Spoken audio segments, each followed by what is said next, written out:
Let's say we have a web resource that we want to show directly within the session without actually having to upload it into the content library. So let's say you have a content depository somewhere or a learning object repository or any kind of file that's sitting somewhere on the internet that you want to share directly within Samba Live.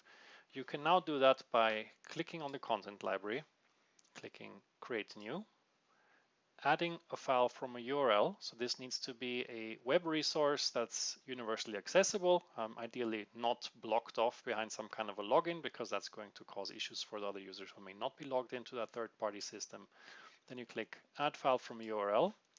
And in this case, what I want to share is a Samba Live logo that is hosted at this location. I simply copy it, paste it into the session, and click Add.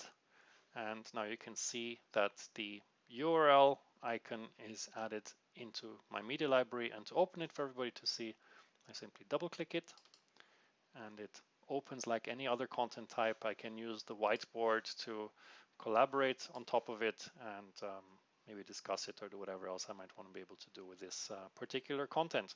It fits into our layouts. And that's how easy it is to share web resources directly with Samba Live. We look forward to seeing what you're going to do with it. See you later.